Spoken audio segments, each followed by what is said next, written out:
bonjour à toutes, bonjour à tous. On est ravis d'être là et avec vous pour 7h30 pour parler du marché de l'art. Où va le marché de l'art? Avec trois intervenants que j'ai l'honneur de vous présenter. À ma gauche, Arnaud Dubois.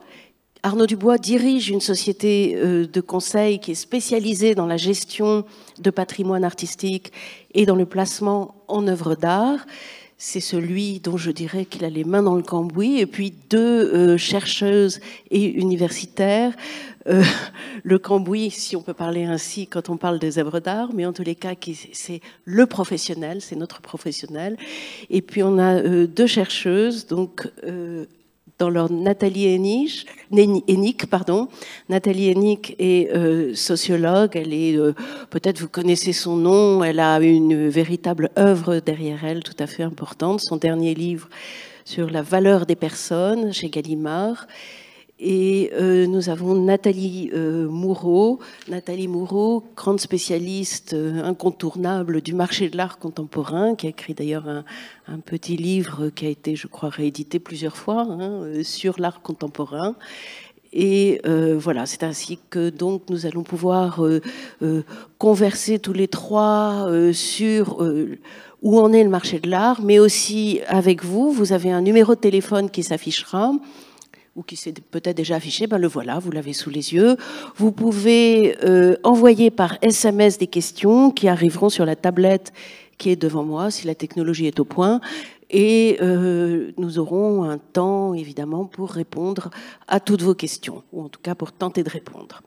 Alors, où va le marché de l'art? Je trouve que c'est une question absolument essentielle dans ces GECO qui, cette année, ont pour intituler « Bifurcation ».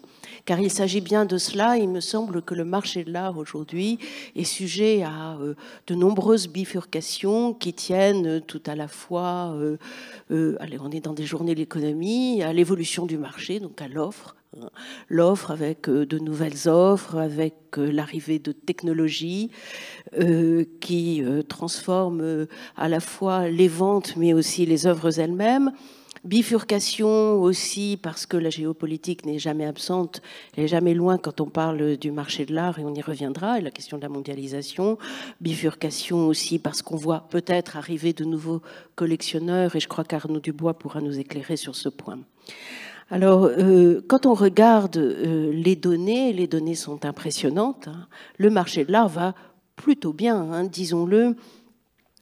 Quand les données d'ArtPrice sur l'art contemporain montrent que sur un an, il y a eu une petite baisse de 1,1% pour les ventes aux enchères. Mais quand on regarde de plus près, à quoi elle tient cette petite baisse? Elle tient à la politique de zéro Covid de la Chine, qui a conduit donc à la fermeture du pays, et les ventes ont baissé en Chine de 33%. Donc en réalité, tout le reste du marché a continué de prospérer, et entre juillet 2021 et juillet 2022, le chiffre d'affaires de l'art contemporain en enchères s'est monté à 2,7 milliards de dollars. Si on regarde le marché européen, là aussi, les nouvelles sont plutôt bonnes, et notamment pour la France, d'ailleurs, qui, d'une certaine manière, a peut-être bénéficié d'un effet Brexit. En tous les cas, en termes de transactions en 2021, la France a pu enregistrer près de 92 000 transactions, œuvres vendues, si vous voulez, devant le Royaume-Uni, qui n'en a enregistré qu'un peu moins de 85 000. Après, il faut regarder les prix, mais en tous les cas, quelque chose s'est bien passé. Et en Chine, 63 400 œuvres vendues. États-Unis, presque 140 000. Donc on voit bien que les différents marchés nationaux évoluent au fil de la conjoncture, et cette conjoncture, bien entendu, elle est multidimensionnelle. Je crois qu'il faut ajouter un point pour dresser très rapidement un panorama. La croissance se fait aux deux pôles d'une certaine manière, c'est-à-dire à la fois ce qu'on appelle les œuvres millionnaires, c'est-à-dire qui sont vendues à plus d'1 million d'euros, et leur nombre s'est accru de 44%. Considérable. Et puis les œuvres les moins chères, moins de 10 000 $. Au milieu, c'est plus compliqué. Voilà. Alors, je voudrais ajouter dans ce panorama très rapide, je vais laisser la parole aux intervenants, le succès tout à fait récent de Paris Art Basel, l'ancienne FIAC, hein, qui a vraiment bien marché, avec des collectionneurs extrêmement présents, avec toutes sortes de records de vente. Je ne vais pas vous en donner le détail, mais ça m'amène peut-être à dire une chose, c'est que le marché de l'art a cela de caractéristique d'être résilient, hein, et d'être même insolent. Insolent, c'est-à-dire finalement, il s'arrange assez bien de certaines crises, il s'arrange assez bien, et même mieux que bien, des inégalités, et il apparaît souvent contracyclique. Alors c'est vrai qu'il s'est contracté au moment de la crise des subprimes en 2008, mais il revient très vite et encore plus haut. Donc un marché insolent qui a l'art, si je puis dire, sans jeu de mots, de gommer les aléas conjoncturels. C'est aussi un marché extrêmement évolutif, et c'est bien de cela que nous avons parlé. Je l'évoquais d'entrée de jeu, évolutif, avec certaines évolutions conjoncturelles qui pourraient devenir structurelles. Je vous en donne un exemple, les ventes privées de gré à gré, qui sont de plus en plus nombreuses chez les maisons d'enchères. Et par exemple, Christie's évoquait dans un papier récemment qu'elles sont passées de 12% du chiffre d'affaires en 2019 à 25% en 2020. Est-ce que ça va revenir en arrière? Je ne sais pas. Donc ça, c'est une première chose, des évolutions conjoncturelles, des nouvelles scènes artistiques. Ça ne date pas d'aujourd'hui, mais par exemple, la scène africaine est de plus en plus présente, vivante et dynamique. La montée des femmes, on le voit aussi d'ailleurs dans les expositions, il y a toujours des liens très forts entre ce qui se passe du côté des musées et ce qui se passe du côté du marché. Et on voit tout à fait à quel point il y a une attention portée aux femmes qu'on avait souvent laissées de côté. Question liée, je l'ai déjà dit, à la situation géopolitique, sanitaire, à la guerre, au Brexit, et qui pose beaucoup de questions sur l'avenir des foires. Est-ce qu'il y aura encore plus de foires? Est-ce que les gens vont hésiter à voyager, etc. Voilà, c'est un des points sur lesquels peut-être Arnaud Dubois aura quelque chose à dire. Et puis enfin, dernière source d'évolution, mais il y en a d'autres, ce sont à la fois les ventes en ligne. Il faut savoir qu'elles représentent à peu près 50% des vacations des deux géants Christie's et Sotheby's. Et puis avec ce qu'elles apportent en termes de nouveaux acheteurs. Je vois qu'il y a pas mal de jeunes dans la salle. C'est vrai que c'est intimidant, une vente aux enchères, et finalement en ligne, peut-être est-ce moins compliqué. Et puis enfin, le dernier avatar, et je fais exprès d'employer ce terme, ce sont ce qu'on appelle les NFT, dont Nathalie Hennick nous parlera. Les NFT, le métaverse, qu'est-ce qui se passe de ce côté-là ? Ces actifs numériques situés du côté de la blockchain, est-ce qu'ils sont une partie de l'avenir du marché ou simplement un phénomène spéculatif et provisoire? Ce sera un des domaines sur lesquels nous nous arrêterons. Voilà. Donc, après cette présentation, je vais tout de suite donner la parole à Arnaud Dubois. À vous, Arnaud. Merci beaucoup, Françoise Benhamou. Bonjour à toutes et à tous. Alors, comment se porte le marché de l'art? C'est une vaste question. Et j'ai envie de vous poser la question suivante, c'est de quel marché de l'art parlons-nous?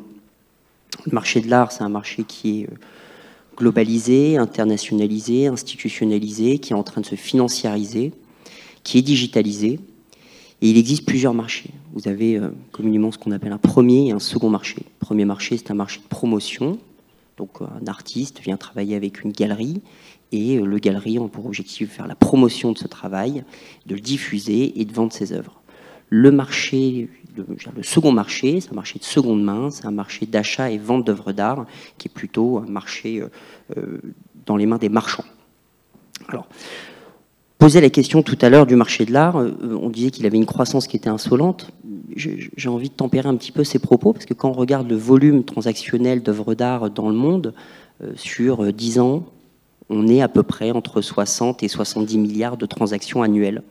Pourtant, le monde s'est largement enrichi. Vous regardiez les records il y a 10 ans, il y a 15 ans, et vous regardez les records du monde aujourd'hui, c'est plus du tout les mêmes. Le monde s'est enrichi, et pourtant, le volume global d'œuvres d'art en échange, en valeur, est à peu près le même. Alors effectivement, ça m'emmène à répondre sur ce que disait François Benhamou sur la question de la bipolarité du marché. En fait, le marché de l'art, c'est un marché qui est extrêmement démocratique en réalité. 78% des œuvres sur ce marché s'échangent à moins de 10 000 $. C'est-à-dire qu'on a 8 pièces sur 10 qui valent moins de 10 000 $. En fait, c'est un marché qui est relativement accessible pour beaucoup de gens. 93% des œuvres s'échangent sur ce marché à moins de 50 000 $. On a affaire à un marché qui est relativement concurrentiel par son volume, qui est un marché qui est relativement localisé. Après, vous avez un effet toupie un petit peu inversé sur des œuvres effectivement à plus d'1 million de $, où on voyait qu'il y a quelques années, on avait un peu moins de 0,2% des œuvres qui s'échangeaient à plus d'1 million de $, donc plus de 6 chiffres.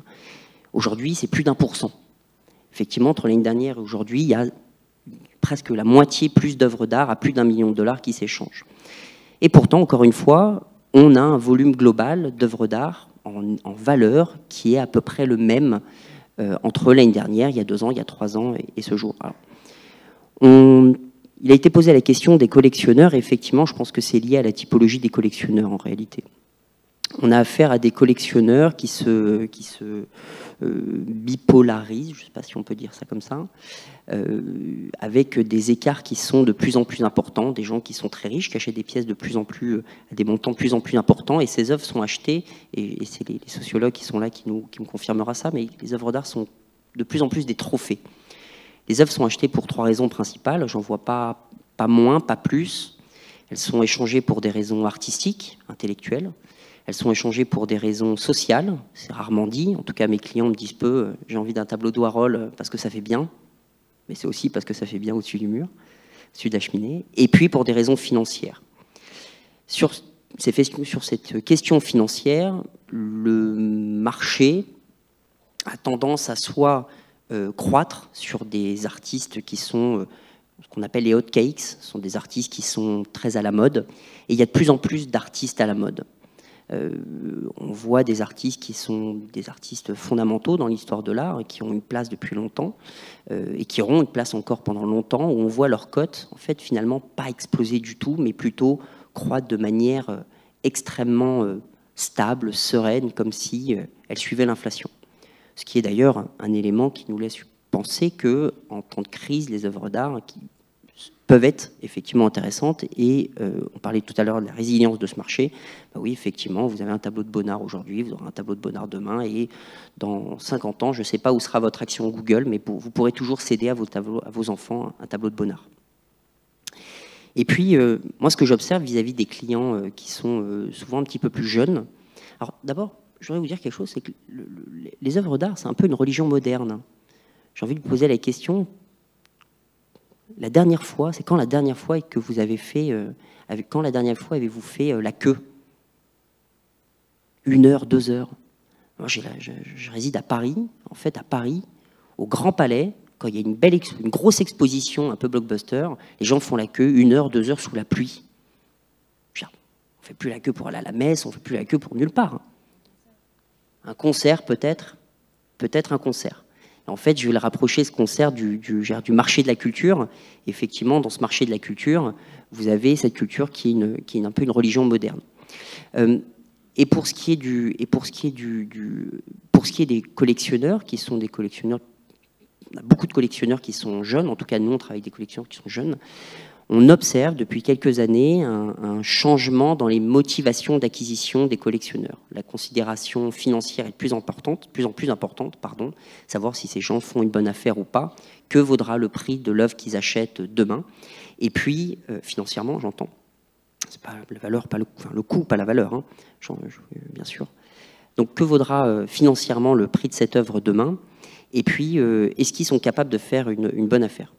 J'aime bien penser, et c'était Stéphane Coréard qui avait dit ça un jour, j'ai entendu ça sur France Culture, il a dit, mais le collectionneur d'art contemporain est un spéculateur, forcément un spéculateur.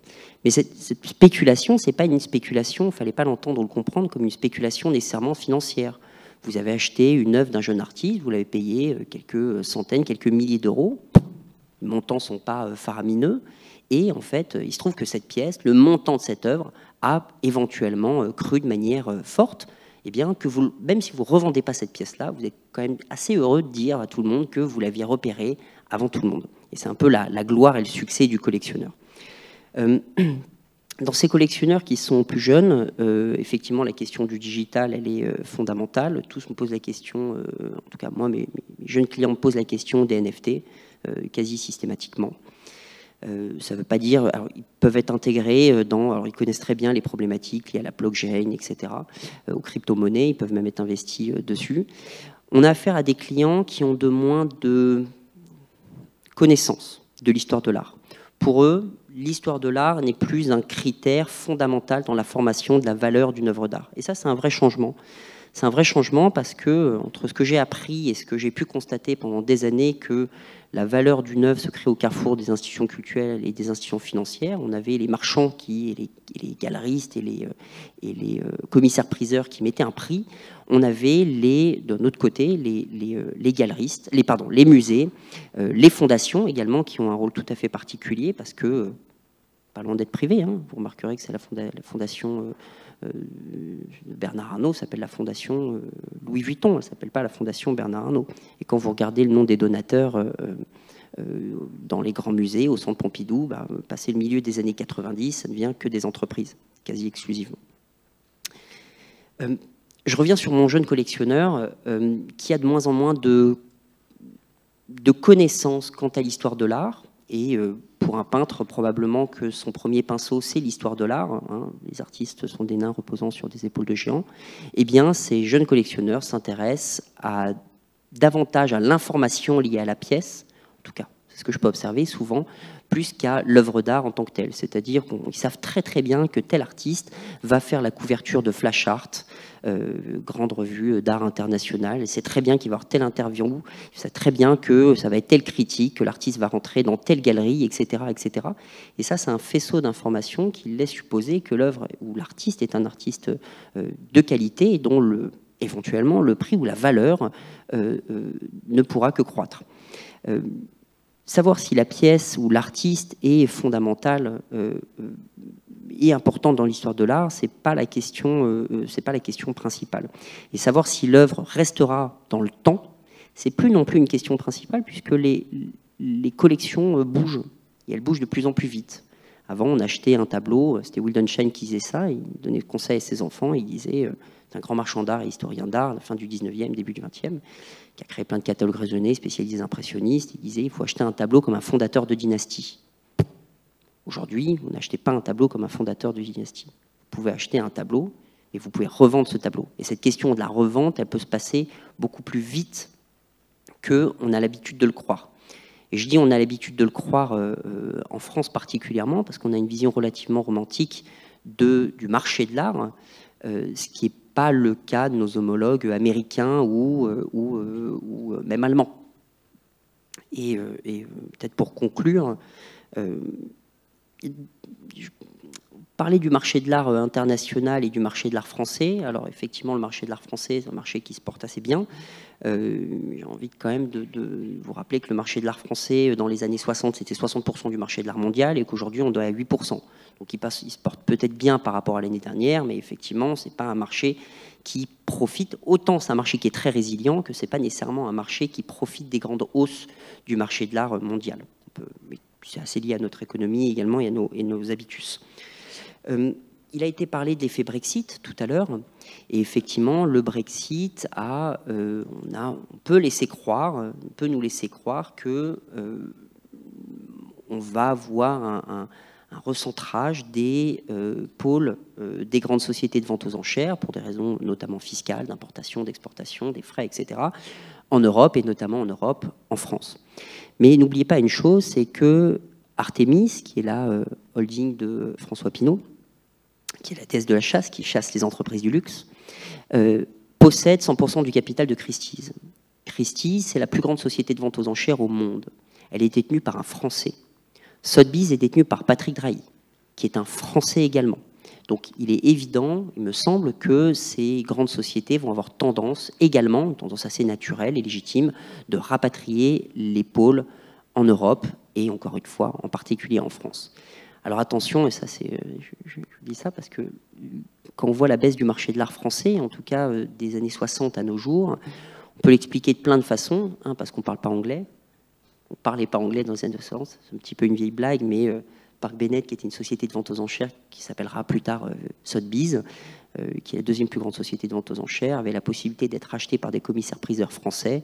Et puis, quand ils sont arrivés à New York et qu'ils se sont rendus compte qu'ils ne parlaient pas anglais, finalement, ils ont rebroussé chemin. Et puis, Sotheby's est devenue la grande société de vente aux enchères qu'elle est devenue, et on est passé à côté. C'est comme ça.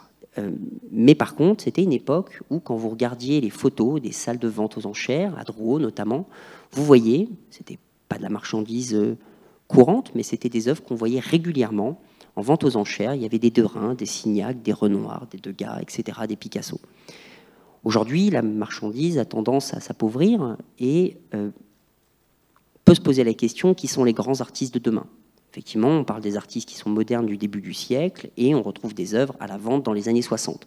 Aujourd'hui, ces pièces ont plutôt, ce patrimoine culturel français, il a plutôt tendance à avoir fui à l'étranger, là où les marchés sont plus porteurs. La question, c'est demain, en fait, en France, qui seront les grands artistes français, qui seront des moteurs dans le marché de l'art français et qui dynamisera ce marché. Il y a très peu de peinture en France, des années 60 jusqu'à quasiment aujourd'hui. Il y a très peu d'artistes peintres et on sait très bien que la peinture, c'est l'étalon du marché de l'art.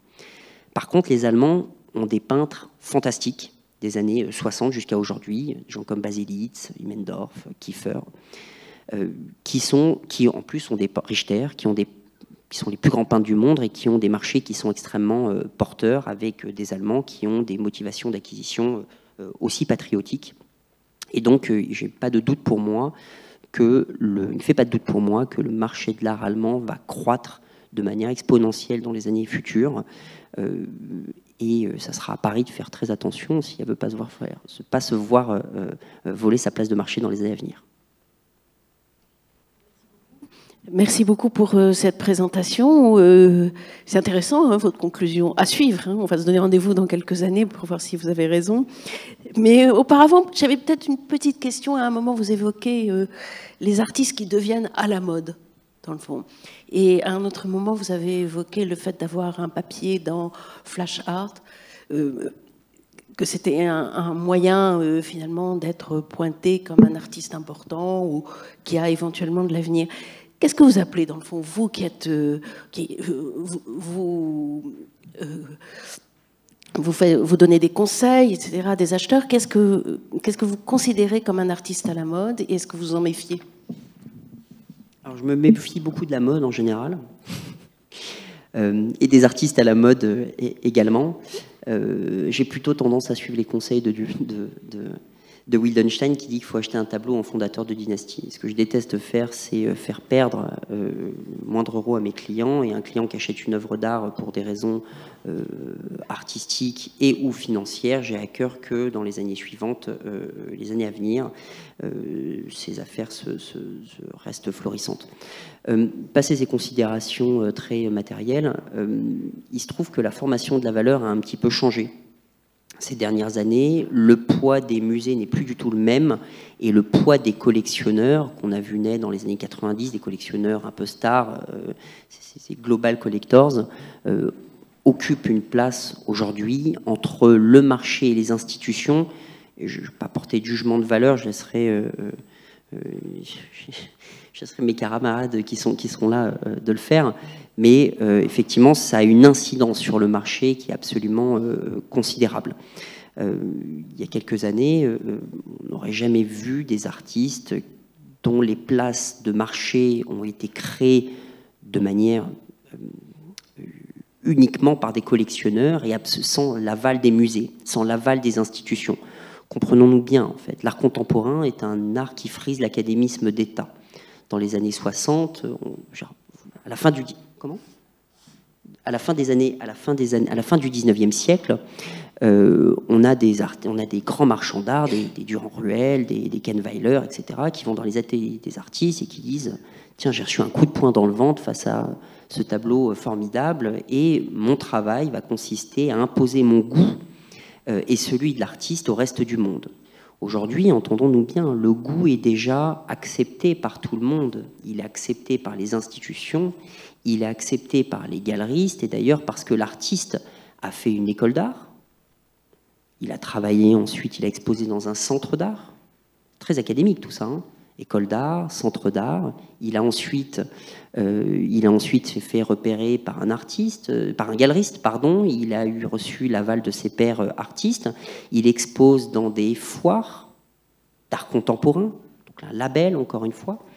Il se trouve que le marché fonctionne complètement différemment. Et depuis quelques années, on observe l'émergence de certains artistes dont il n'y a aucune résonance institutionnelle et où le marché n'est fait, en tout cas la valeur, n'est faite uniquement par les collectionneurs.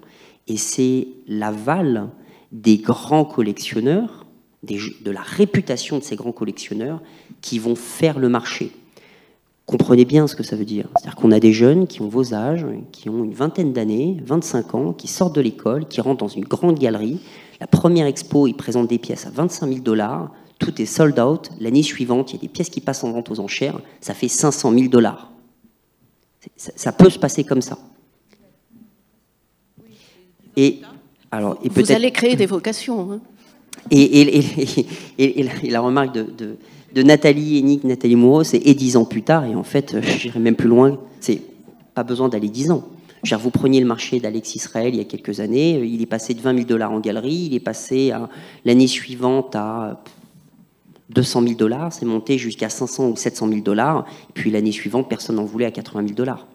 Donc l'écart et la vitesse des échanges est stratosphérique.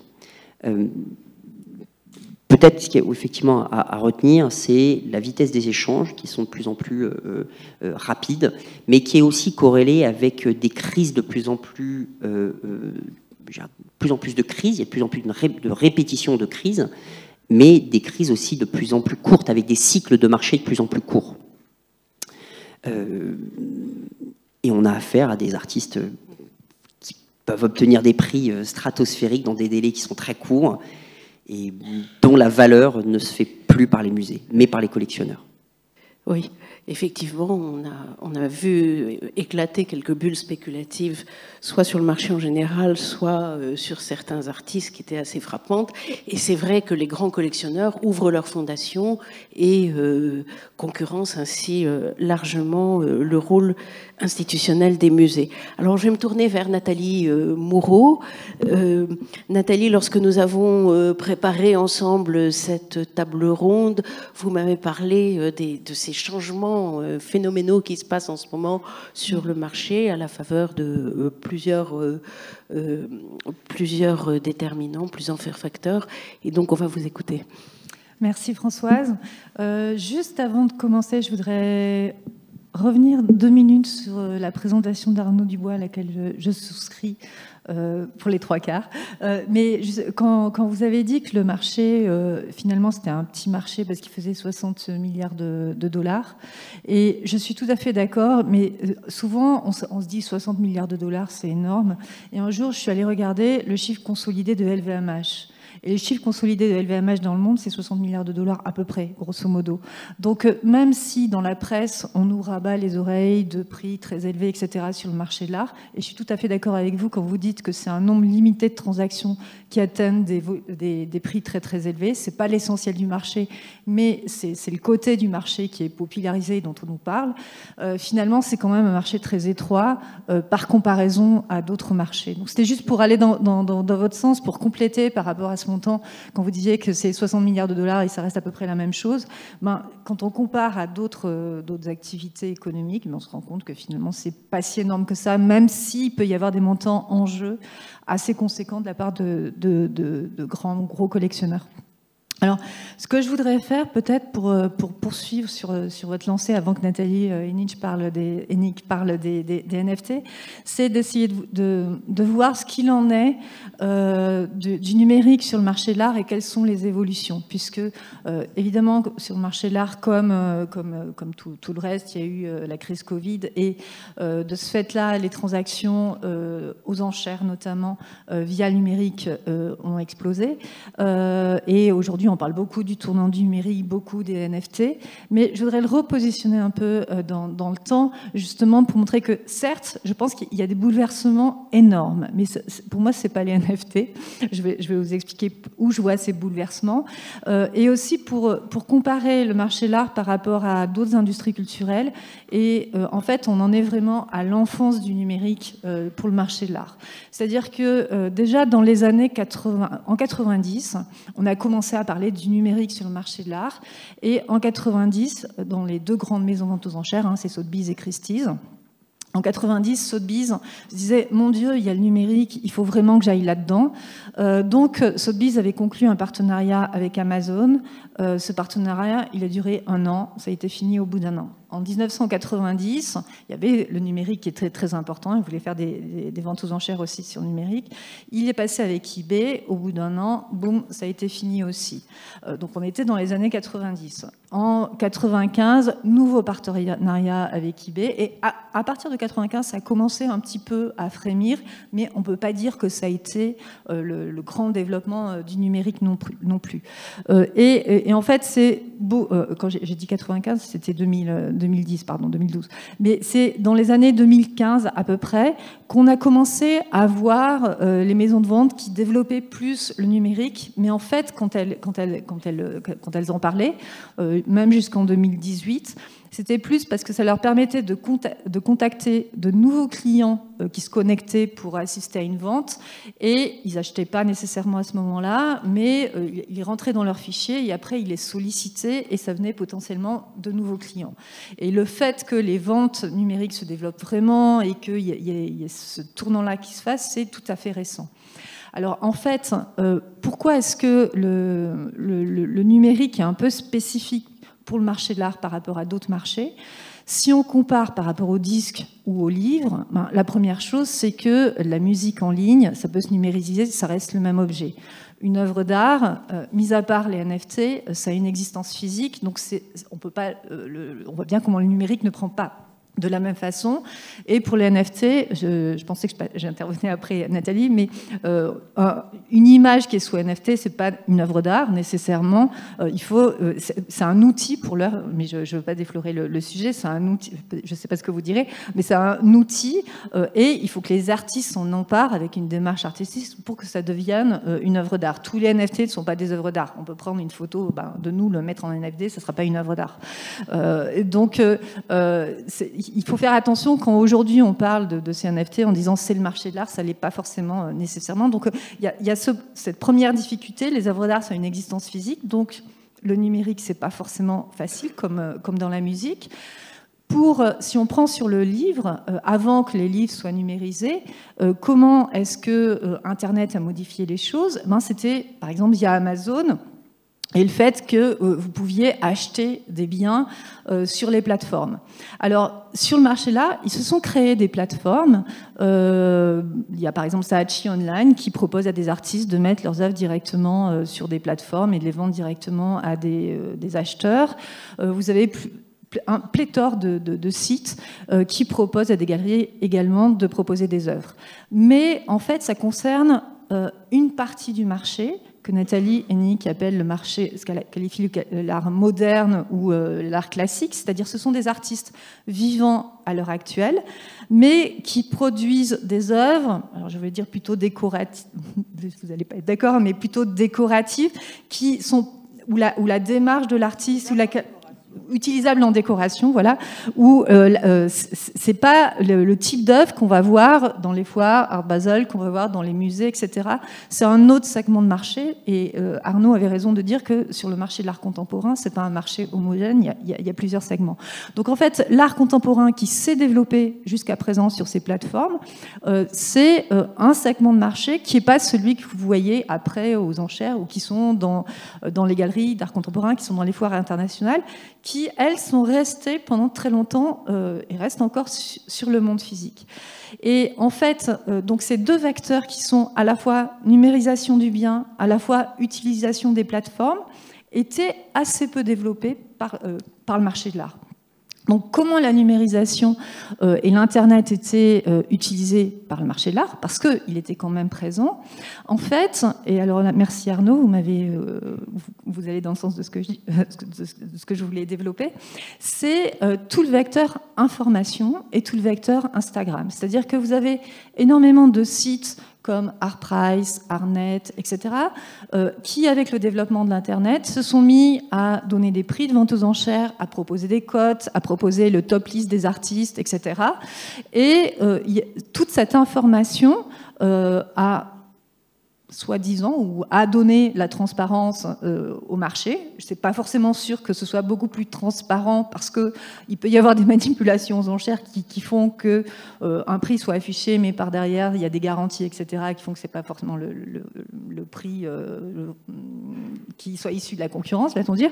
Mais ça a donné toute cette information aux collectionneurs et donc ça a modifié les comportements. Donc le rôle de cette information et de ces sites, pour moi, a été très important dans la numérisation et dans l'évolution du marché, et également ce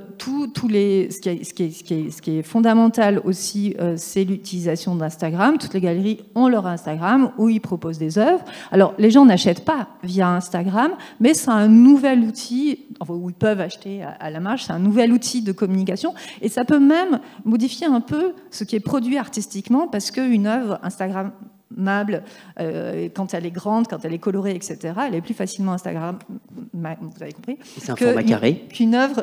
Et c'est un format carré, Instagram. Donc, oui. Il y a plein de gens qui font des formats carrés pour que ça fonctionne sur Instagram. Donc ça joue sur l'évolution du marché, pas forcément de façon positive. Mais, bref, donc s'il y a eu un rôle du numérique sur le marché de l'art, c'était plus via ce volet, le volet informationnel ou le volet Instagram. Alors, ce qui vraiment a créé un changement, ça a été notamment via la crise Covid. On a vu une accélération de l'usage d'Internet de la part des grosses galeries qui, aujourd'hui, mettent de plus en plus sur leur site des podcasts, des viewing rooms, qui sont des nouveaux outils de communication. Donc, de ce point de vue-là, il y a un changement. Quand Arnaud parlait du rôle du musée qui décroît, du rôle du critique, etc., peut-être qu'il y a un relais aussi qui se passe, où avant c'était un écrit dans un magazine, etc., qui créait la qualité artistique, qui la reconnaissait, et bien peut-être qu'aujourd'hui, ça va être un podcast qui est posté sur le site d'une galerie, avec l'interview d'un critique, etc. Et il me semble qu'on voit un peu ce virage-là, ou alors un critique qui poste sur son Instagram un nouvel artiste. Et ça explique aussi pourquoi il y a des valeurs qui démarrent très très vite, parce que tout ce qu'on a sur les réseaux sociaux, on le voit sur Instagram, etc. Et donc ça pose des questions par rapport à l'évolution des valeurs. Alors ça, c'est pour brosser un peu le portrait. Ce qui se passe, c'est que pourquoi aussi le rôle du physique est encore aussi important sur le marché de l'art, tout simplement, pour deux choses. C'est-à-dire que pour un collectionneur, quand il achète une œuvre d'art contemporain, il y a quand même une forte incertitude sur la qualité. C'est pas un bien qui est standardisé. Et pour tous ces biens sur lesquels il y a une forte incertitude sur la qualité, les relations humaines, Karpik le montre en sociologie et en socio-éco, ces relations humaines et la confiance avec la personne avec laquelle vous interagissez sont extrêmement importantes. Ce faisant, les relations avec les galeristes demeurent très importantes. C'est-à-dire, c'est le galeriste qui va quand même vous expliquer la démarche de l'artiste, etc., même s'il se développe un autre type de collectionneurs qui font plus attention peut-être à l'Instagram et à ces autres éléments. Mais cette relation reste quand même importante, et donc ils ont besoin de ces éléments-là pour acheter les œuvres. Et donc ces relations sociales, c'est vraiment central dans le fonctionnement du marché, à la fois pour certifier la qualité de l'œuvre, et puis à la fois aussi parce que dans les motivations collaboration des collectionneurs, il y a des effets club, comme quand, alors il y a des effets sociaux de démonstration, etc., très clairement, mais qu'on va retrouver aussi si vous êtes amateur de foot, amateur de je ne sais quoi, de badminton et tout, vous faites partie de votre club de foot, de votre club de badminton, et vous vous retrouvez ensemble aussi, et les collectionneurs, ils se retrouvent ensemble avec les galeristes, etc. Et cette sociologie, en fait, ces rencontres sont extrêmement importantes. Alors, ceci étant, il me semble que quand même, malgré cette importance du monde physique, on est aujourd'hui à un tournant. Alors pourquoi est-ce qu'on est aujourd'hui à un tournant? Parce que, encore une fois, si on regarde sur le long terme, il y a eu des évolutions dans la structure du marché de l'art. Pendant très longtemps, le marché de l'art, c'était des galeries de relative petite taille, va-t-on dire, un marché assez concurrentiel. Et puis, depuis une quinzaine d'années, il y a une évolution de la structure du marché avec la montée de quelques gros acteurs qui sont des grosses galeries, dont vous avez peut-être entendu parler, Gagosian, Zwirner, etc., qui dominent le marché. Et aussi, vous avez la montée des foires d'art contemporain qui jouent sur l'internationalisation, c'est-à-dire qu'une galerie qui veut promouvoir un artiste, comme le marché de l'art est un marché qui est assez étroit, elle va montrer, et surtout en France, le marché de l'art était un peu en retrait dans les années 80-90, il faut absolument passer par l'étape internationalisation, montrer ses artistes aux États-Unis, etc. Et dans les foires, la foire de Bâle, c'est la foire qui est reconnue comme la foire la plus importante dans le monde par les galeries. Elle se tient au printemps. Et cette foire de Bâle, elle avait deux antennes, Art Basel Hong Kong et Art Basel Miami. Et depuis cette année, la foire de Bâle a conclu un contrat avec le Grand Palais et a pris a pris la place de la FIAC, c'est-à-dire que la FIAC existe encore, mais le contrat avec le Grand Palais a été signé avec Art Basel, donc la foire qui avait quand même des compétences, elle est devenue plus rien. Elle n'existe quasiment plus. Bref, donc ce Art Basel, le rôle des foires est très important et tend à prendre le pas sur les galeries. C'est-à-dire que pour une galerie, participer à une foire, ça devient un label de qualité. C'est-à-dire que comme Bâle, rentrer dans ces nacs de Bâle et être accepté, pour une galerie, ça veut dire que vous êtes une galerie de qualité, donc vous présentez des artistes de qualité. Ça devient comme une marque. Et pourquoi est-ce que tout ça est important? Alors, pour vous montrer le poids des foires pour les galeries, l'équivalent de Bâle, c'était la FIAC. Si on regarde le catalogue de la FIAC en 1980, il était en noir et blanc. Le catalogue de la FIAC en 2019, sur la page de droite, vous avez une belle reproduction, et sur la page de gauche, vous avez le nom de la galerie, et à côté, avec de la même taille, vous avez le logo de la FIAC. Et vous n'avez pas le numéro de téléphone de la galerie, rien. En haut, vous avez le site web. Mais c'est-à-dire que la foire se présente à même hauteur que la galerie qui soutient le travail de l'artiste, qui le fait reconnaître. La foire de Bâle, elle demandait ces dernières années aux galeristes de donner les adresses des collectionneurs pour envoyer les invitations. Et je vous dis que les relations avec les collectionneurs, Institut Personnet, c'est important pour les galeries, c'est leur capital spécifique. Qu'est-ce que faisait la foire de Bâle? Elle envoyait elle-même les invitations aux collectionneurs sans mentionner le nom de la galerie. Donc vous voyez que la foire tend à prendre le pas sur les galeries. Et là où il y a les évolutions qui sont importantes, c'est que Bâle, non contente d'avoir déjà trois foires dans le monde, sur les différents continents, a pris le relais de Paris. Et après que la foire de Paris se soit tenue, Paris Plus, qui a été un grand succès parce qu'effectivement, avec leur carnet d'adresses, ils ont fait venir des collectionneurs de partout, etc. Les galeries étaient très heureuses. Ceci étant, qu'est-ce qui s'est passé? Art Basel a annoncé qu'ils allaient ouvrir une plateforme.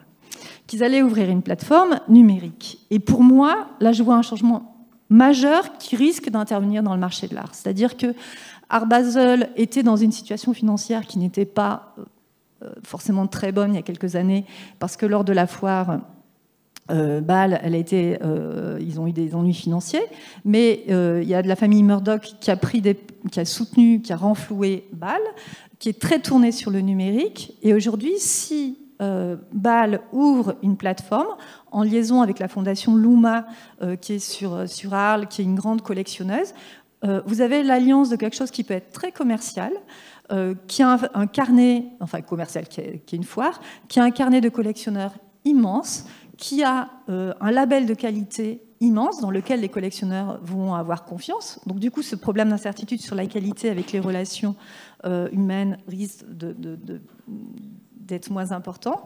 Et donc, il risque d'y avoir un monopole de la part d'Art Basel. Voilà, je vous remercie. Merci beaucoup Nathalie pour ce panorama très, très parlant. Effectivement, dans le numérique, il y a à la fois le commerce électronique d'une part et d'autre part les œuvres numériques.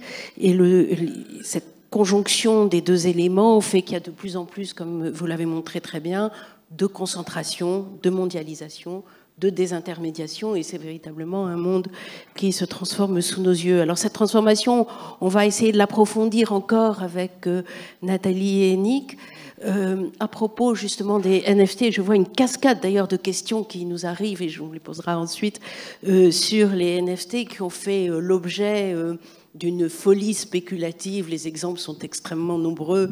Je pense que vous allez en donner. Le plus connu, c'est la vente par Beeple, un artiste qui s'appelle Beeple. Enfin, évidemment, c'est un pseudonyme et qui a vendu presque 70 millions de dollars une œuvre numérique faite avec des pixels. Et il y en a beaucoup d'autres. Et puis, cet effondrement ensuite. Et je me rappelle, Nathalie, nous avons participé toutes les deux il y a quelques mois, peut-être un peu plus, à un colloque sur les NFT, et j'avais évoqué à ce moment-là, et je pense que vous serez d'accord avec moi, ces exubérances irrationnelles dont parlait Alan Greenspan, président de la Fed aux États-Unis, non pas du tout à propos des NFT, mais à propos des marchés financiers, ou encore Roubini. Nouriel Roubini, c'est le grand économiste qui a vu venir la crise des subprimes quand personne ne voyait rien, et qui disait, et qui a dit NFT is the mother of all tulip mania. C'est vraiment le typique, les NFT c'est le domaine la tulip mania. Ça a donné lieu ensuite à l'effondrement du marché des tulipes aux Pays-Bas, et il disait « and it will crash similarly ». Voilà, alors à vous Nathalie. Merci beaucoup Françoise, et merci de m'avoir invitée, bien que je ne sois pas économiste. Je suis sociologue donc, et je vais essayer de réfléchir avec vous à la question de la valeur économique des NFT à l'épreuve de la sociologie des valeurs. Et qu'est-ce que c'est qu'une approche sociologique? En l'occurrence, vous allez peut-être être un peu étonné, je ne vais pas faire une explication du rapport au NFT par ce qu'on appelle la morphologie sociale des utilisateurs, les producteurs, les collectionneurs, les intermédiaires, donc en calculant leur âge. On sait qu'en gros, ils ont moins de 40 ans. Mais bon, donc je ne vais pas essayer d'expliquer par leur origine sociale, leur niveau de diplôme, etc. Et je ne vais même pas faire une analyse des controverses, qui serait une autre façon de faire la sociologie. Les controverses portant essentiellement sur la spéculation, sur l'inutilité et sur l'empreinte écologique des NFT. Mais je vais essayer de faire ce que j'appelle une analyse axiologique. C'est-à-dire, axiologique, ça veut dire rapport aux valeurs. C'est-à-dire en quoi les représentations mentales qu'on se fait de l'art et les valeurs qui sont attachées à ces représentations favorisent la valorisation artistique des NFT ou au contraire lui font obstacle. Et ce que je vais vous présenter, c'est un exercice de sociologie pragmatique, compréhensive et neutre, qui consiste non pas à critiquer, mais à décrire et à analyser ce que j'appelle un processus d'artification. Alors, qu'est-ce que c'est que l'artification? C'est ce que j'avais expliqué donc à ce colloque auquel tu viens de faire allusion, qui a eu lieu donc en mars dernier, donc il y a quelques mois seulement, organisé par le Conseil des ventes et la Gazette Drouot à Paris, et qui avait donc pour objectif de s'interroger sur l'introduction des NFT dans le marché de l'art. Donc l'artification, en gros, c'est le phénomène par lequel une pratique en vient à être considérée comme de l'art et ses praticiens comme des artistes. Ça a été le cas de la peinture à l'âge classique, qui est passée du statut d'artisanat au statut d'art. Ça a été le cas du cinéma, qui est passé en grande partie du statut de divertissement au statut d'art. Ça a été le cas beaucoup plus récemment du street art, hein, dont j'ai vu l'émergence comme pratique délictueuse et la transformation peu à peu en pratique artistique. C'est le cas aussi de certaines pratiques qui relèvent soit du sport, soit du spectacle, comme le cirque. Hein. Le cirque aussi a été artifié assez récemment.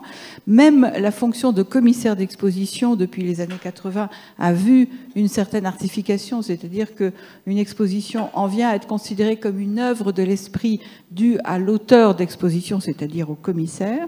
Et puis, on voit également sous nos yeux un processus de relative artification de la gastronomie. Hein. Donc, voilà, je vous renvoie au petit livre que nous avions dirigé avec ma collègue Roberta Shapiro qui s'intitule De l'artification, enquête sur le passage à l'art. Donc, c'est sur cette problématique-là que je vais me reposer. Il ne s'agit donc pas d'une ce qu'on appelle une légitimation, c'est-à-dire une ascension dans la hiérarchie des activités artistiques, mais d'un véritable saut de frontières. Hein. Comment on change complètement de catégorie. Et donc, en fait, on peut dire que l'art, c'est ce qui demeure au terme d'un processus d'artification. Hein. Ça permet de redéfinir un petit peu la question de l'art. Puis, alors, donc, il y a des réussites différentes, il y a des degrés de réussite. Pour la peinture, ça a été complètement réussi, le processus d'artification. Pour le cinéma, c'est partiellement réussi selon les genres cinématographiques. Pour le cirque, la gastronomie, c'est en cours, et partiel, bon voilà, etc. Et donc, avec les NFT, la sociologue que je suis voit avec un grand étonnement et beaucoup de curiosité que pour la première fois se crée un processus d'artification à partir d'actifs financiers. Jusqu'à maintenant, on avait de l'artification à partir de pratiques artisanales comme la peinture, industrielles comme le cinéma, ludiques comme le street art, gastronomique, etc. Et là, ce sont des actifs financiers dont on commence à se demander s'ils sont ou pas des œuvres d'art. Alors, je vais essayer donc de lister, d'une part, les facteurs favorables à l'artification, puis ensuite les facteurs défavorables, puisqu'il y a les deux.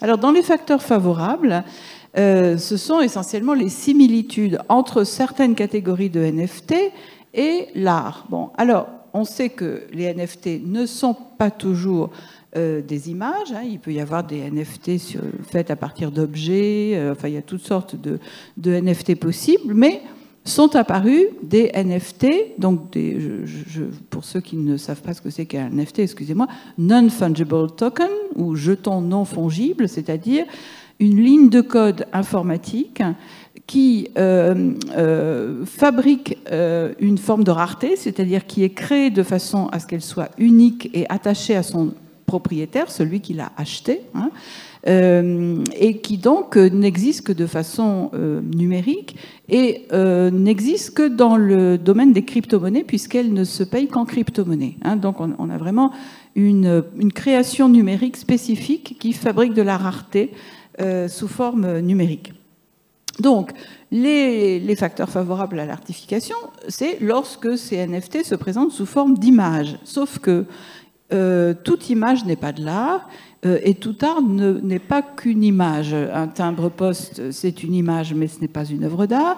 Et une symphonie est une œuvre d'art, mais ce n'est pas une image. Donc il ne faut pas confondre image et art. C'est pas parce qu'on a une image qu'on a forcément de l'art. Donc voilà, le fait qu'on ait une image aide à l'artification, mais n'est pas évidemment une garantie d'artification. Deuxième facteur favorable, la valeur de rareté. Je viens de le dire, les NFT sont une construction de rareté. Le problème, c'est que tout objet doté de rareté n'est pas pour autant de l'art. Certains d'entre vous savent peut-être qu'au XVIIe siècle, il y avait un marché extrêmement spéculatif des oignons de tulipe, hein, qui a été un phénomène que connaissent bien les économistes. C'était rare, mais ça n'était pas pour autant de l'art. Troisième facteur favorable, l'insubstituabilité qui est liée à la rareté. Un NFT est par définition insubstituable. C'est le sens de non fongible. Hein, on ne peut pas le transformer en un équivalent. Bon. Et ça, c'est le propre des œuvres d'art aussi. Mais il se trouve que tout ce qui est insubstituable n'est pas de l'art. J'avais proposé de nommer les objets personnes, ces objets qui ont cette caractéristique d'être insubstituables, parmi lesquels les personnes humaines, parmi lesquels les œuvres d'art, parmi lesquels également les fétiches et les reliques. Et les fétiches et les reliques ne sont pas forcément des œuvres d'art. Le doudou du bébé n'est pas une œuvre d'art, pourtant pour lui c'est un fétiche. Autre facteur favorable au NFT est associé une valeur d'authenticité qui notamment garantit l'unicité de la propriété, sauf que, on va le voir, il y a des problèmes avec l'authenticité, il y a des risques de faux, donc bon, là encore, c'est un facteur favorable, mais relativement favorable seulement. Et puis, dernier facteur favorable, l'analogie avec des conduites spéculatives en art contemporain. On sait que depuis une trentaine d'années maximum, l'art contemporain est l'objet d'une très forte activité spéculative, liée donc à l'industrie du luxe, donc liée à l'idée de l'art comme signe extérieur de richesse, avec une financiarisation du rapport à l'art dont Arnaud Dubois nous a parlé, avec donc des collectionneurs qui ont beaucoup de capital économique, mais pas toujours beaucoup de capital culturel. Et on arrive là aux obstacles à l'artification, puisque les images ne sont qu'une petite partie des NFT. Le marché de l'art, disons que le croisement entre le marché de l'art et les NFT est très marginal. Hein. On est plus proche de l'industrie du luxe, et d'ailleurs, les images produites en NFT sont l'œuvre plutôt de graphistes que d'artistes, hein, patentés. Deuxième obstacle, les ambiguïtés du dispositif. D'abord, c'est un phénomène hybride. Hein, il campe sur plusieurs ministères, économie et finances, culture, justice, numérique, affaires européennes. C'est très hybride. Et puis, c'est paradoxal puisqu'on a un dispositif qui tente d'inverser la spécificité du médium dont il dépend en fabriquant de la rareté dans ce qui est par définition multiple. Hein. Dans le domaine numérique, on est dans du multiple et il essaye de construire de la rareté dans le multiple, ce qui, là encore, crée une ambiguïté. On a également comme obstacle l'importance de la technologie, qui est fondamentale dans les NFT. Or, la technique est traditionnellement considérée comme une valeur secondaire en art. Bon. On a également le fait que l'insubstituabilité des NFT ne soit pas associée à une forme d'attachement, contrairement aux objets personnes, hein, fétiches, reliques et œuvres d'art, qui font l'objet de très forts attachements affectifs. Les NFT, apparemment pas vraiment. Hein. Et d'ailleurs, ils ne sont même pas forcément fabriqués par des personnes. Vous savez peut-être qu'une des séries les plus connues de NFT, les Bored Apes, les singes qui s'ennuient, ont été produits aléatoirement. Hein. Donc il y a une dimension de dépersonnalisation qui fait aussi obstacle à l'idée de considérer ces NFT comme des œuvres d'art. Autre obstacle fondamental, c'est la question de la spéculation. Bon, c'est l'opposition entre la valeur économique et la valeur esthétique. Ces images en NFT sont en fait un sous-produit de la crypto-monnaie avec d'énormes enjeux spéculatifs. Or, dans le monde de l'art, l'argent n'est pas le bon critère de la valeur. Hein. La spéculation est un fait, mais ça n'est pas une valeur, c'est même une anti-valeur, au point qu'un collectionneur dont on sait qu'il achète essentiellement pour spéculer est considéré par les galeristes comme un mauvais collectionneur. Donc il y a vraiment une inversion de valeur entre la spéculation financière et la qualité artistique.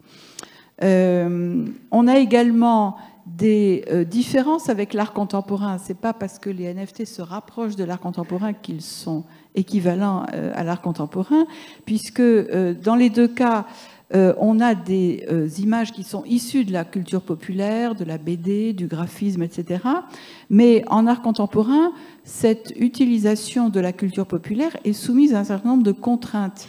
Les dimensions, il faut que ce soit de très grandes dimensions, la transgression par rapport au contexte du musée, et l'effet de première fois. Il faut que ce soit la première fois.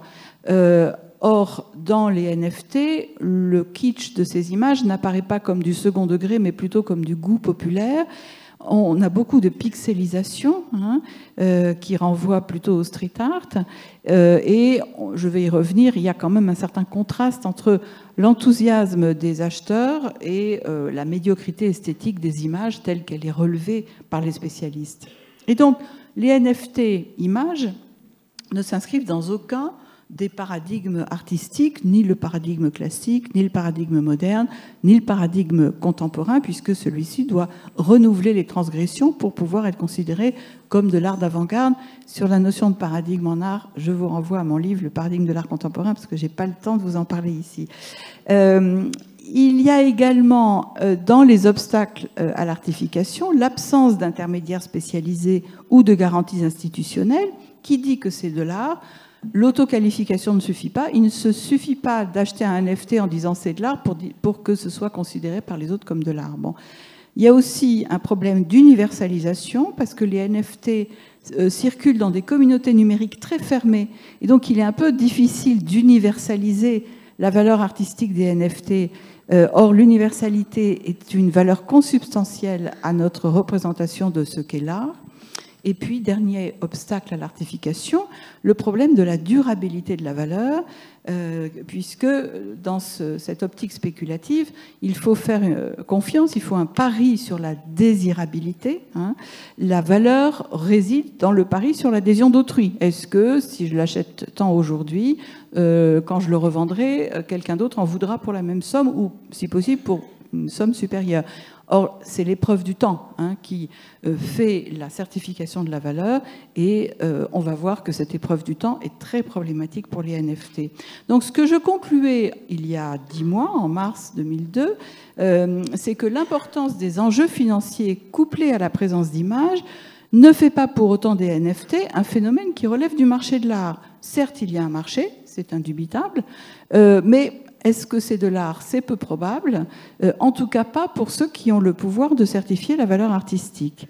Les collectionneurs de NFT, ce qu'on appelle la communauté, et les maisons de vente, ce qu'on appelle le second marché, ont-ils le pouvoir de certifier la valeur artistique à long terme et pas seulement la valeur financière à court terme? C'est un pari qui peut être fait, mais dont le résultat ne peut apparaître qu'avec le temps, car le test principal de l'art est sa capacité à durer. Et je donnais donc rendez-vous à l'époque aux participants à ce colloque dans 1 ou 2 générations, mais l'histoire est allée beaucoup plus vite que ce que je pensais, puisque j'ai eu la surprise et le bonheur, d'ailleurs, ce n'est pas tous les jours dans la vie d'une sociologue, de voir en quelques mois l'histoire s'emballer de façon extraordinaire sous mes yeux. Donc j'ai collectionné soigneusement toutes les coupures de presse que j'ai pu trouver depuis mars dernier, et ça donne un feuilleton sociologique en temps réel. Je me suis essentiellement appuyée sur des articles dans Le Monde, dans le Journal des Arts et dans quelques autres journaux, sur des rapports de juristes et d'économistes, et je vais centrer ma petite réflexion sur ce qui s'est passé depuis mars dernier, d'une part sur la dimension morale des NFT et d'autre part sur la dimension économique. Le secrétaire perpétuel de l'Académie des sciences qui ouvrait le colloque de mars dernier concluait à un monde décentralisé, anarchique, mafieux, qui a perdu le sens des valeurs. Son diagnostic était assez pessimiste. Et pour la dimension économique, Françoise Benamou, ici présente, concluait son intervention au colloque en affirmant que c'est un marché qui peut disparaître. Donc, qu'est-ce qui s'est passé depuis le mois de mars? Alors, pour la dimension morale et juridique, on a vu apparaître des interrogations sur la consommation énergétique. C'était dans le site The Conversation, un article de l'économiste Pierre-Charles Pradier, le 31 mai 2021. Donc ça, c'était avant le colloque. C'était un premier article que j'ai trouvé absolument passionnant parce qu'il anticipe énormément des choses qui se sont passées depuis. Donc le problème environnemental, l'énorme consommation énergétique pour des raisons technologiques que je serais incapable de vous expliquer, mais ça prend beaucoup, beaucoup d'énergie. Le risque d'activité illégale, donc des malversations sur le numérique, sur lequel insistait Pradier. Le fait que ce sont des automates sans modération, donc il n'y a pas de modération possible dans ces opérations. Le fait que l'anonymat autorise toutes sortes de détournements, disons, et ça c'est un problème évidemment classique sur le net. L'absence de contrôle que faisait remarquer le correspondant à New York du Journal des Arts dès le mois de mars 2022, donc quelques jours après le colloque. Hein. Je ne donne pas les citations parce que sinon ce serait trop long, je donne juste le résumé. Le risque des faux, et ça c'était déjà présent dans le rapport qu'avait rédigé Cyril Barthalois et sur lequel je m'étais appuyée pour le colloque de mars. Le risque même de blanchiment d'argent, le risque de vol, et ça apparaît dans le Journal des Arts du 29 avril sous la plume du rédacteur en chef du Journal des Arts, Jean-Christophe Castelin, puisqu'on s'est aperçu qu'il y avait des vols de NFT. Voilà. Il y a même eu un rapport sur les vols dont fait état en août dernier Roxana Azimi dans Le Monde, avec un article intitulé « Crypto Art, plus de 100 millions de dollars de NFT volés en un an ». Ça fait beaucoup, beaucoup.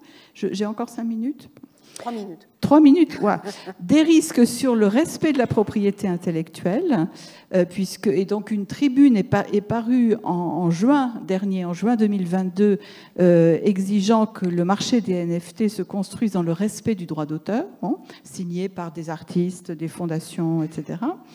Et puis, aussi apparaît l'idée qu'un nouveau marché qui se produit sous nos yeux avec la reproduction numérique d'œuvres célèbres qu'utilisent de grands musées comme l'Ermitage, Londres, Vienne, qui vont donc produire des NFT à partir des reproductions de leurs tableaux.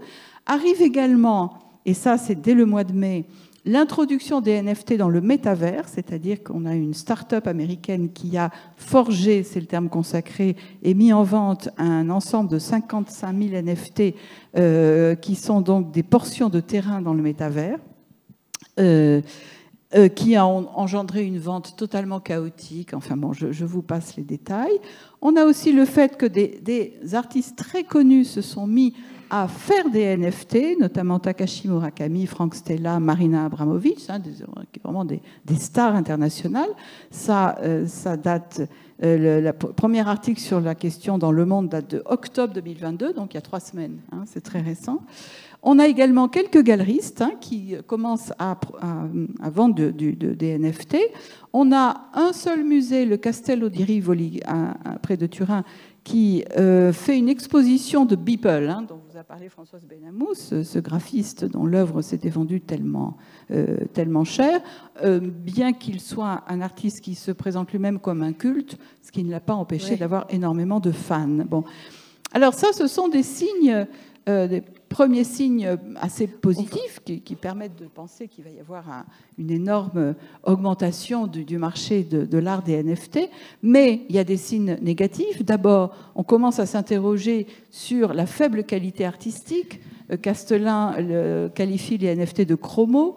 Le fait que ce soit du pixel art généré par des algorithmes, que ce soit en gros une esthétique considérée comme extrêmement kitsch, un chat au corps rose évoluant dans un ciel bleu constellé par quelques étoiles blanches stylisées, bon, c'est vraiment de la culture kitsch. Et puis on a un rapport de Art Basel qui évoque les problèmes de spéculation liés au NFT, avec ce bond en avant spéculatif énorme, mais en même temps une très faible durée de revente, puisque la durée moyenne de revente de ces NFT est de 33 jours, quand elle est de 25 à 30 ans pour une œuvre d'art classique. Là, c'est très, très important. Les risques de spéculation, je passe très vite. On voit apparaître l'idée qu'on est au bord d'un crash, ça c'est en mai-juin. Les mises en garde... qu'on puisse répondre à quelques questions, Nathalie. Je termine juste pour dire qu'on est en train d'assister à un crash sous nos yeux, avec une perte absolument phénoménale de valeur de ces NFT. Et donc, ça confirme les prévisions pessimistes que nous avions faites il y a quelques mois, notamment sur la difficulté d'artification. Ce qui veut dire que la dimension artistique ne semble pas protéger les NFT des aléas financiers des crypto-monnaies, et que la dimension essentiellement spéculative est manifestement un frein à la spéculation, puisque l'absence de qualité intrinsèque de l'objet soumis à la spéculation l'empêche de paraître crédible. Hein. En gros, l'argent pour l'argent ne permet pas de faire longtemps de l'argent. Hein. Et on voit donc que les limites à la spéculation ne relèvent pas seulement de calculs de rentabilité dans un registre économique, mais aussi d'écart entre la pratique financière et les valeurs, c'est-à-dire les représentations mentales que nous partageons de ce qui peut avoir un intérêt. Donc en matière de valeurs morales, je l'ai dit, en matière de valeurs civiques et de valeurs esthétiques. Ma conclusion, c'est une phrase. Une phrase. Pertinence de la sociologie des représentations et en particulier de la sociologie des valeurs pour comprendre les phénomènes économiques, en l'occurrence les chances de succès et de durée d'un nouveau marché. Et désolée d'avoir été un peu long. Merci, c'était extrêmement intéressant, mais c'est extrêmement intéressant de voir à la fois comment on a des instances de légitimation, les musées, les grandes galeries, les foires, etc., qui donnent cette légitimité au NFT, et en même temps on voit tous ces mouvements spéculatifs. Alors j'ai une cascade de questions, je vais essayer d'en poser certaines. Certaines, on y a répondu d'une certaine manière, ou au moins en partie. Mais par exemple, quelqu'un fait remarquer que des galeries dédiées exposent aussi des NFT à New York et aux États-Unis en général, et c'est vrai, et donc on retrouve cette complexité de ce phénomène. Peut-être une question, je dirais pas bête, mais toute simple, mais qui est évidemment importante. Pourquoi certains NFT valent des centaines de milliers d'euros? Quel est le facteur qui fait la valeur des NFT? Vous vouliez intervenir, Arnaud, à propos des NFT? Non, pas oui. Je passe mon tour sur la réponse à cette question précisément. Je pense que c'est la même réponse que là pour n'importe quel objet soumis à la loi de l'offre et la demande. Hein. Ça dépend à la fois de la nature de l'objet, des attentes des acquéreurs, du contexte, et c'est exactement la même chose pour des œuvres d'art. Hein. Alors, il y a une question pour Arnaud Dubois. Est-ce que, en tant que gestionnaire de patrimoine artistique, est-ce que vous recommanderiez d'investir dans les NFT, et quels seraient les critères les plus importants à regarder avant d'en acheter? Alors voilà, on a un acheteur qui a besoin de conseils, là. Alors d'abord, je ne suis pas spécialisé dans les NFT, donc je vais être un petit peu en peine de vous répondre, mais j'ai envie de vous répondre de la façon suivante, en vous disant que les problématiques liées à l'acquisition, elles sont un peu les mêmes partout, c'est définir les objectifs de l'acquéreur. C'est-à-dire qu'un client n'achète pas des œuvres d'art ou des objets, ou même n'importe quoi d'ailleurs, de la même façon en fonction de ses objectifs. Et la première problématique, elle est l'objectif. Si la question, elle est artistique, alors il faudra qu'il se pose la question des œuvres d'art. On parlait de l'artification, du processus d'artification des œuvres d'art, enfin des NFT. Eh bien, il faudra se poser la question de quels sont les NFT les plus légitimes. Si la question, elle est financière, alors c'est vers d'autres types d'œuvres qu'il faudra ou d'autres types d'objets, de lignes de code vers lesquelles il faudra qu'il se dirige. Ouais. Parce que la question qui a été posée sur pourquoi est-ce qu'il y a des NFT qui valent très cher et d'autres moins cher. D'une part, le marché des NFT, jusqu'à présent, c'est un marché qui est très spécifique. Les acheteurs sont des gens, souvent, quand les œuvres atteignent des prix très élevés, d'ailleurs l'acheteur de Beeple, c'est quelqu'un qui a émis des crypto-monnaies, et très souvent, les acheteurs de NFT ne sont pas nécessairement des collectionneurs d'art contemporain.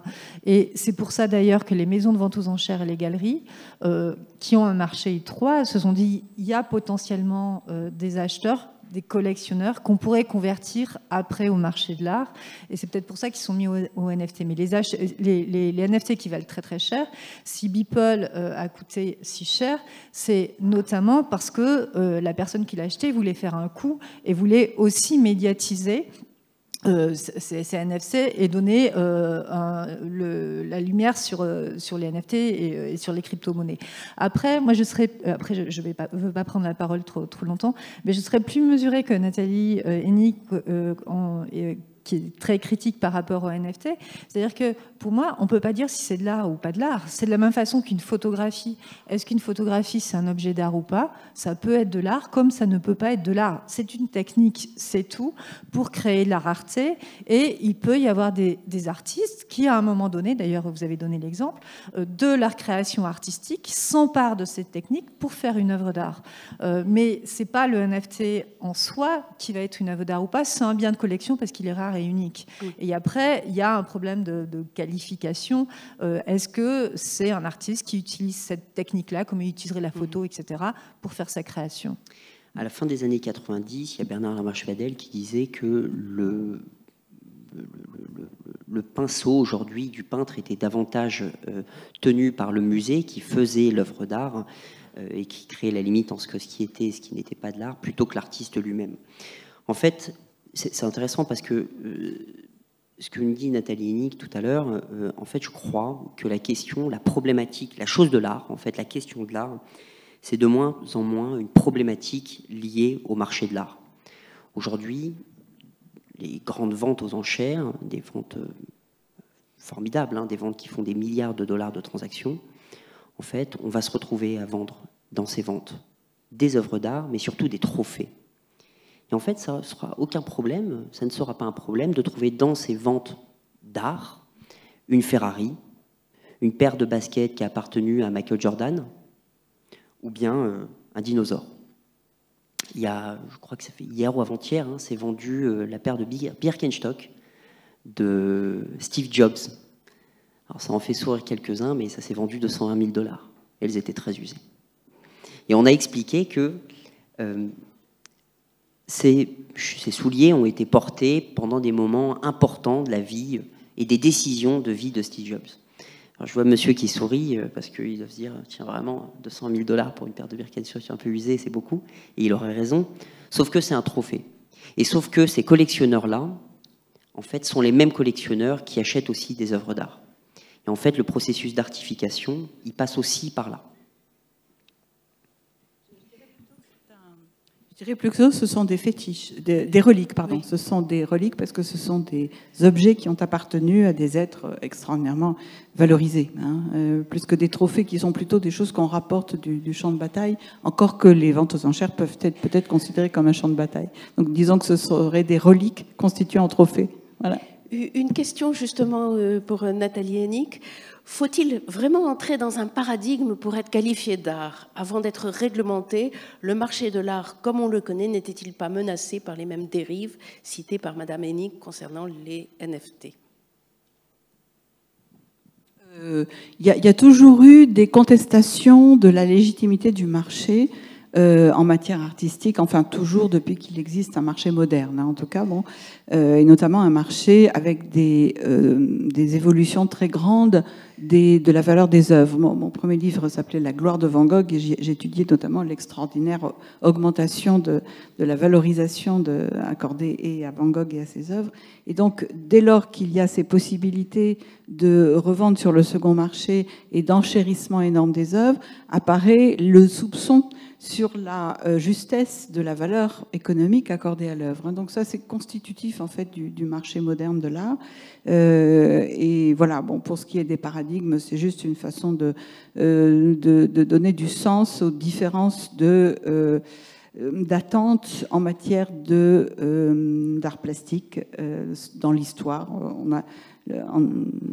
En art classique, on n'attendait pas du tout la même chose d'un tableau qu'en art moderne et pareil en art contemporain. Mais ça n'a pas vraiment de rapport avec la question économique, c'est beaucoup plus avec la question esthétique. Alors il y a une question, comment on rentre dans le marché des NFT? C'est assez simple, hein, vous allez sur une plateforme qui vend des NFT, par exemple la plus connue c'est OpenSea, et vous ouvrez un portefeuille, un porte-monnaie électronique, et de préférence pas FTX d'ailleurs, puisque FTX a fait faillite, mais par exemple des bitcoins ou autre chose, et puis vous achetez une œuvre, et il y a tous les prix. Hein. Je ne fais pas de la publicité, surtout pas, c'est juste un mode d'emploi. Voilà, alors il y a une autre question, toujours sur les NFT, qui visiblement passionne beaucoup. Pensez-vous que la valeur des NFT comme celle des œuvres d'art physique sera constamment croissante? On a vu les mouvements spéculatifs et l'effondrement. Maintenant, elles n'ont sans doute pas dit leur dernier mot. Et comme le disait très justement d'ailleurs Nathalie Moreau, les NFT, c'est 10 à 20% du marché de l'art, hein, pas plus. 10 à 20% des NFT sont artistiques. Réputés artistiques, hein, c'est tout. Hein, le reste, c'est autre chose. Alors, quel est l'avenir des NFT selon vous dans la société française? Est-ce que quelqu'un veut essayer de répondre? Non. Oui, Nathalie Moureau. Je ne sais pas si c'est dans la société française, mais même disons que le NFT, c'est quelque chose sur lequel il y a beaucoup de spéculation. Mais je ne pense pas que ça va disparaître du tout. Je pense que c'est quelque chose qui va se réguler et que ça va devenir... je pense qu'il y a quand même des opportunités, des potentialités très fortes. C'est-à-dire que justement, le fait de créer de la rareté sur quelque chose qui était multiple, ce qu'on appelle en économie un bien collectif, enfin ce qui est sur Internet, ça a des propriétés de biens collectifs, c'est-à-dire que quand je détiens ce bien, je diminue pas les quantités disponibles pour vous, et il y a des problèmes aussi, une fois que c'est produit, on peut se l'approprier sans avoir à payer. Et donc en économie, quand on a un bien public avec ces propriétés de non-rivalité, de non-excluabilité, ça pose des problèmes parce que personne peut ou que l'État ne peut les produire, il faut les financer autrement. Et là, grâce au NFT, il y a une possibilité de financer des biens individuels, de se les approprier, qui n'était pas le cas auparavant. Et là, ça ouvre des potentialités très très larges, mais pas uniquement pour le marché de l'art, pour toute une gamme de choses, pour la musique. Il y a énormément d'applications et je pense qu'il y a un avenir très très grand, justement, pour des choses ce qui était sur Internet, c'était financé via la publicité. C'est-à-dire qu'une fois que vous mettez quelque chose sur Internet, vous ne savez pas comment le financer parce que tout le monde peut le voir sans payer. Et qu'est-ce qu'on faisait ? C'était l'économie des plateformes. On met de la publicité pour financer ce qui est disponible sur Internet. Et là, avec les NFT, il y a possibilité de créer cette rareté. Donc je pense qu'il y a toute une palette d'applications qui est immense, et c'est pour ça qu'il y a tant de spéculation aujourd'hui, outre le fait qu'il y a de la crypto-monnaie, mais je pense qu'il y a un futur pour les NFT. Je voulais juste revenir sur le terme dans la société française, parce que je pense que le phénomène des NFT n'a rien à voir avec la société française. D'abord parce que ce sont des communautés virtuelles de gens qui fonctionnent en crypto-monnaie, donc vont dans des lieux numériques, pour ma part j'ignore totalement et que ignorent probablement 98% des Français, et surtout parce que le phénomène des NFT est totalement international, comme tout phénomène numérique. Donc ça n'a plus de sens de parler par exemple d'un marché de l'art français des NFT, ça n'a pas de sens. Par ailleurs, je vous rappelle qu'il y avait encore un article avant-hier là-dessus, les crypto-monnaies s'effondrent, il y a vraiment un effondrement de la valeur des crypto-monnaies, et les NFT avec. Donc il y a quand même un mouvement de baisse radicale qui, bon, je ne dis pas que ça n'a pas d'avenir, mais disons que l'avenir est sans doute pas aussi souriant qu'on pouvait le penser au mois de mars dernier. Oui, mais en tout cas, il cesse d'être spéculatif peut-être pour revenir à quelque chose plus raisonnable. Oui, mais par exemple, il y a eu la mania des tulipes, il y a eu de la spéculation, mais il y a toujours des tulipes. Et il y a beaucoup de gens qui achètent des tulipes. Voilà. Donc, c'est un peu ça. C'est-à-dire qu'effectivement, il y a de la spéculation, mais je pense, enfin, je me trompe peut-être, mais ça ne va pas disparaître pour autant, mais ça sera peut-être comme les tulipes demain. On aura des NFT, mais il n'y aura plus cette folie spéculative. Alors, d'autres questions, il y en a encore vraiment beaucoup, donc je ne sais pas très bien dans quel... Selon vous... Alors, allez, une question qui va nous aider peut-être à conclure. Selon vous, à quoi sert concrètement l'art ? A-t-il une réelle utilité ? Et dans le fond, pourquoi ne pas poser cette question, surtout quand on est confronté à ces arts tellement surprenants ? Tout dépend de ce qu'on appelle l'utilité. Dans le registre, dans le répertoire de toutes les valeurs sur lesquelles j'ai essayé de travailler, l'utilité n'occupe qu'un seul registre que j'appelle le registre opératoire, parmi 16 registres. Et on a aussi le registre esthétique de l'expérience de la beauté, le registre esthésique du plaisir, le registre économique du profit financier, le registre éthique, le registre civique, etc., etc. Enfin, on a un grand nombre de familles de valeurs. Un registre de valeurs, ça veut dire famille de valeurs, parmi lesquelles l'utilité n'est qu'un tout petit morceau. Et là, je ne parle pas de notre rapport à l'art, mais de notre rapport au monde en général. Ce serait extrêmement réducteur de penser que nous n'avons au monde qu'un rapport purement utilitaire. Et encore faudrait-il se demander ce que signifie utilitaire. Et en complément d'ailleurs de cette question, pensez-vous que les NFT, entre guillemets artistiques, peuvent porter atteinte à une conception plus classique de l'art? Êtes-vous pour une montée de l'art digital? Voilà. Alors quelques mots, peut-être Nathalie Moureau. Juste sur la question de l'utilité. C'est une question que je pose à mes étudiants quand on commence le cours en économie de la culture en disant ça sert à quoi la culture. Donc j'aime bien cette question et je vais renvoyer autre chose, c'est-à-dire au moment de la crise Covid, il y avait une enquête qui avait été faite pour savoir ce qui était le plus utile aux personnes. Est-ce qu'ils jouaient le plus à des jeux de société? Est-ce qu'ils faisaient plus ci? Est-ce qu'ils faisaient plus mi? Et la chose qui venait en premier, c'était la culture. Voilà. Donc à quoi ça sert la culture? Ça sert peut-être à ouvrir l'esprit et à vivre tout simplement. Ça c'est la question. Et sur les NFT, oui, ça peut devenir de l'art, mais ça peut modifier l'art. Mais c'est qu'est-ce que c'est que l'art? Et ce qui importe, c'est la démarche de l'artiste qui crée de l'art et qui nous donne à voir quelque chose. Et il peut s'emparer d'un NFT pour faire l'art. Et peut-être que ça va changer notre vision. Oui, peut-être, mais ça ne va pas faire disparaître non plus d'autres éléments, à mon avis. Mais je me trompe peut-être. Juste pour rappeler que l'artiste Christo définissait l'art comme ce qui ne sert à rien. Voilà. Oui, absolument. Alors pour revenir, il nous reste quelques instants pour revenir à quelque chose de très trivial, et puis nous sommes au GECO, on va reparler d'économie. Il y a une question sur la fiscalité des œuvres d'art. Est-ce qu'elle permet de l'évasion fiscale? Est-ce qu'elle permet de l'évasion fiscale, ou est-ce qu'au contraire cette fiscalité est adaptée, etc. Arnaud Dubois, peut-être quelques mots, vous avant de donner le micro à Arnaud, oui, ça fait partie des thèmes que j'ai évoqués trop rapidement et que je n'ai pas cité, mais la question de l'évasion fiscale a été aussi relevée par les journalistes qui parlent depuis quelques mois des NFT. Merci beaucoup. Alors la question de la fiscalité dans le marché de l'art, j'entends ça depuis que je suis tout petit, j'ai envie de dire. Oui. Depuis que je travaille, on me pose la question de la fiscalité du marché de l'art. Alors j'ai envie de vous donner mon opinion tout à fait personnelle, qui n'engage que moi, mais dont je suis à peu près convaincu. C'est que la fiscalité reste et demeure une variable d'ajustement. Vous pouvez avoir une fiscalité extrêmement intéressante, attrayante, sur lequel on a envie de se positionner sur un marché, mais sur un marché, si vous ne faites pas de gains, la fiscalité n'a aucune espèce d'intérêt. Et les fiscalités quasiment étranglantes qu'on pouvait connaître aux États-Unis, ne croyez pas que parce qu'on est en France, on paye beaucoup d'impôts. Aux États-Unis, il y a quelques années encore, on payait une fiscalité qui était étranglante pour les ultra-riches. Il y a quelques décennies de ça, eh bien, ça n'empêchait pas d'être le premier marché mondial. Donc la fiscalité, elle est intéressante, mais c'est pas elle qui fait le marché. Il ne faut pas croire que c'est elle qui fait le marché.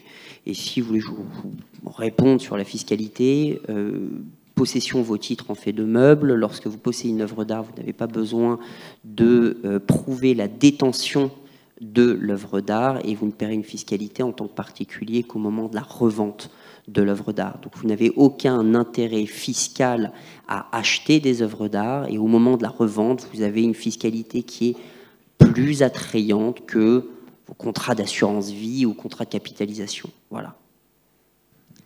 Merci. Alors peut-être un mot, parce que beaucoup de questions portent sur est-ce que je dois investir, comment je dois investir, etc. Alors, je voudrais vous rappeler une remarque d'un très grand économiste qui s'appelle William Baumol, et qui est l'économiste qui a, je dirais, commencé à travailler sur la culture, et qui disait, mais dans le fond, pourquoi investir sur une œuvre d'art? Eh bien, pas pour la spéculation, investissez pour le plaisir de l'avoir sur vos cimaises, parce que la probabilité de faire fortune est extrêmement faible, sauf quand vous avez des grands collectionneurs extrêmement bien conseillés, etc. Et dans le fond, ça dit quelque chose aussi par rapport à cette folie spéculative des NFT, que ceux qui veulent investir dans les NFT se fassent plaisir s'ils le veulent, n'en attendez pas ce que vous risquez de ne pas recevoir. Vous alliez dire un mot, Arnaud. J'ai envie de dire quelque chose parce que, et c'est très français en fait, ce discours qui consiste à dire que la meilleure façon d'acheter une œuvre d'art, c'est d'acheter une œuvre qui nous plaît. Alors évidemment, c'est un peu facile, mais c'est un peu une réponse de Normand en réalité. C'est un Américain. Hein. Alors c'est Baumol qui dit ça. Baumol a fait effectivement, alors je connais très bien tous ces gens-là, puisque j'ai fait un mémoire sur les placements dans les œuvres d'art et sur les fonds communs de placement. Donc je connaissais assez bien toutes ces problématiques liées à la rentabilité de l'œuvre d'art. Baumol a aussi dit des bêtises. Il nous a aussi dit que finalement, la différence entre l'achat et la vente, c'était le prix du plaisir. Et j'ai envie de lui répondre, quid d'une œuvre d'art dans laquelle on perd de l'argent? Est-ce qu'on s'est emmerdé? Pas nécessairement. Donc, je ne suis pas nécessairement sûr qu'on puisse déterminer la valeur d'une œuvre en fonction de ça. Enfin, valeur du plaisir, le prix du plaisir en fonction de la plus-value qu'on en fait au moment de la revente. Je crois que la question du placement dans l'œuvre d'art, c'est une question qui m'échappe puisque c'est mon travail au quotidien. C'est une problématique qui me posait à peu près tous les jours et auquel je suis confronté. En fait, une œuvre d'art, je vous l'ai dit tout à l'heure, elle est achetée, échangée, vendue pour des raisons artistiques, esthétiques, intellectuelles, sociales et financières. Lorsque vous vous intéressez à l'œuvre d'art, vous pouvez en fait conjuguer placement et passion. C'est pas interdit. Et vous avez le droit de vous poser la question de la valeur financière d'une œuvre. C'est pas non plus interdit. Je comprends totalement que lorsque vous dépensez 10 000, 20 000, 30 000, 50 000, 200 000 euros sur une œuvre d'art et que ça vaut le prix d'un petit appartement, eh bien, en fait, légitimement, vous demandiez qu'en cas de revente, imaginons, et c'est pas grave de revendre, on a le droit de plus aimer, en fait, on a le droit de pas avoir envie de manger des cailloux et pépés tous les jours, et on a le droit de pas avoir envie, de plus avoir envie de vivre avec le même tableau tous les jours. Et dans ce cas-là, au moment de la revente, eh bien, poser la question de la revente et de sa éventuelle plus-value, ou au minimum de savoir combien est-ce que ça vaut, sa valeur financière, c'est pas une problématique qui me gêne. Et pour répondre finalement sur la question du placement et de l'œuvre d'art, je crois que vous avez deux façons de gagner de l'argent dans ce marché. Soit vous spéculez, ce qu'on fait tous sur les marchés immobiliers, financiers, etc., mais même dans votre vie de tous les jours, hein. Soit vous battez le marché à l'achat. Et battre le marché à l'achat, c'est bien acheter dès le départ. Et une œuvre qui est déjà bien achetée, c'est une œuvre qui est déjà bien revendue. Merci. Ben, merci à tous. Hein, merci. Et merci aux intervenants.